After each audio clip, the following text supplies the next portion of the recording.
Hey guys, I'm Renelle. For those of you guys who are new to my channel, and for those of you guys who already watch my channel, welcome back.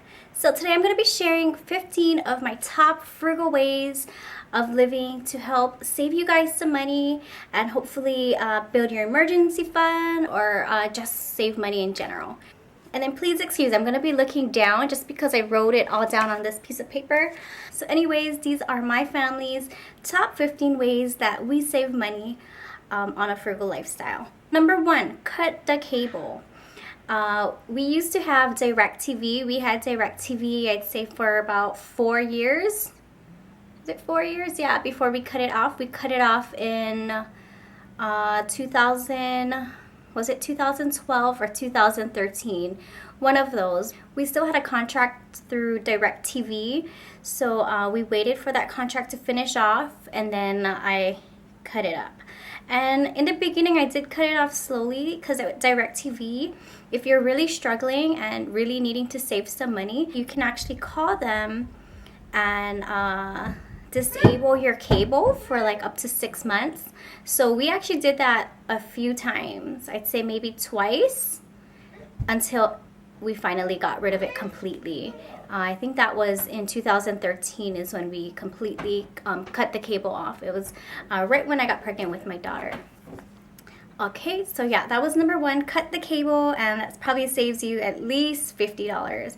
I know our cable bill was about 80 to 100, kind of depends if we had some premium channels in there. And then number 2, make your own cleaning supplies. So cleaning supplies that my family and I make is hand foaming soap. So when you go to like Bath and Body Works, or you just get like some kind of hand foaming dispenser, once you use it up, save that container for the hand foaming soap, and then you can just start refilling it and make your own. It's pretty much like 75% water and like 25% soap, and then you shake it up, and then brand new hand soap. And then another cleaning supply that my family and I makes is our all-purpose spray. We just buy like a $2 spray bottle from Walmart. And then it's a 50-50 ratio between vinegar and water.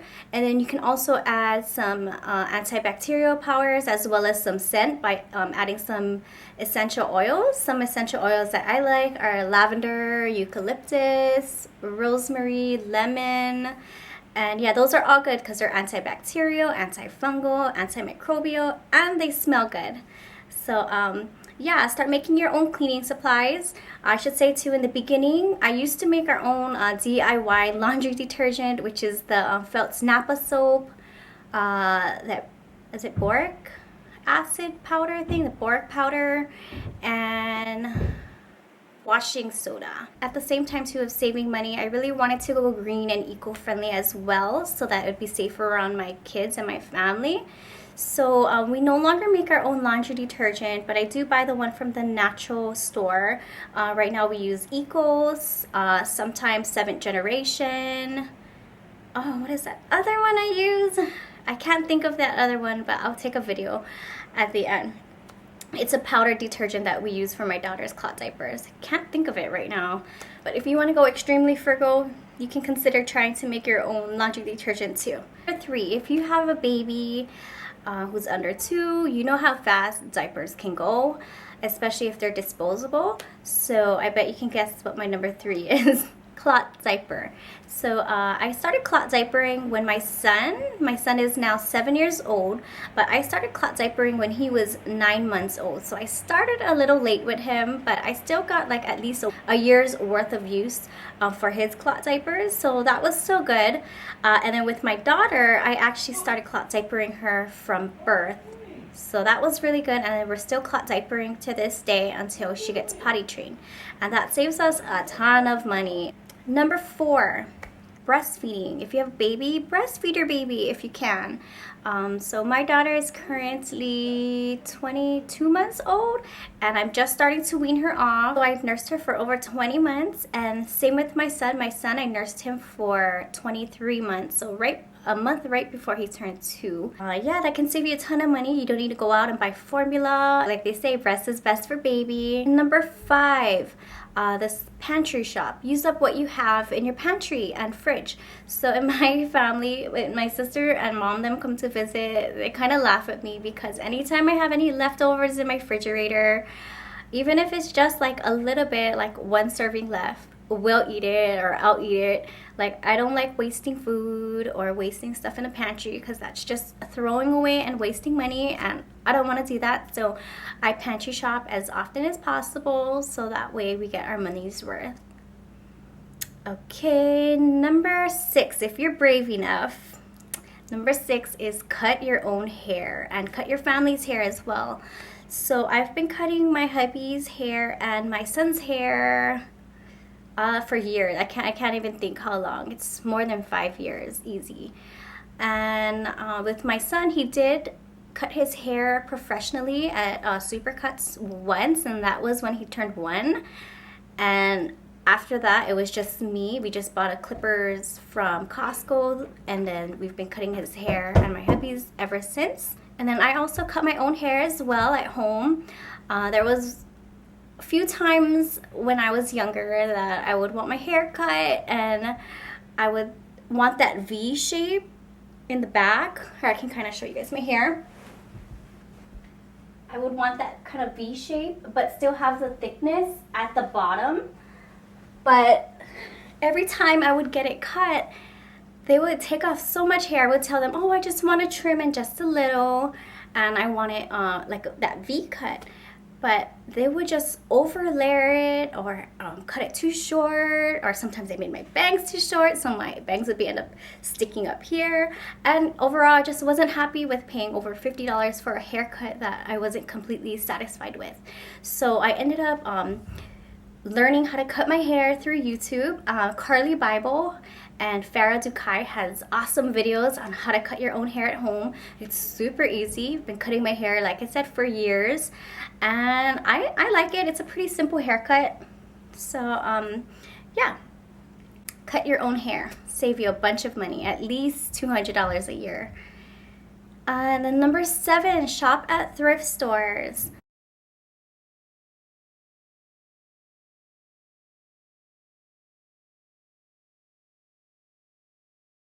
Number 8, hang your own laundry on a clothesline outside instead of putting it in the dryer. I'm not gonna lie, I've kind of slowed down on this just because I live in country weather and it rains a lot where I live. So I use a dryer a lot, I'm not gonna lie. But in the beginning, for years, I would always hang our laundry. But now that I have my daughter, life's just been a little bit more busy, so I use a dryer more often now. But it does still save you some money if you can hang your own laundry. That brings me to number 9. And if you don't want to hang your clothes, better yet, invest in a photovoltaic solar electricity system. That way you can put it in a dryer. So we got a photovoltaic system for about $15,000 and we paid that off in 2014. And so now our electric bills are only like $20 a month, which is freaking awesome, and we love it. Such a great asset and investment for sure. Number 10, compost your food scraps. So anytime you have food scraps, instead of throwing it away into the trash can and making your trash can all stink and nasty, I just put mine in like a plate or a bowl, and then at the end of the day, I just put it into my compost. It can turn into compost, which is known as like black gold, and then you can use that to fertilize your plants. Number 11, make your own coffee, wash your own car, pretty much become a professional DIYer. So anything that you can pay for, try to do it yourself. So instead of going to Starbucks, wasting time and gas, make your own coffee at home. Save yourself $5 or more, because that's still gas and time. Wash your own car instead of going to the car wash.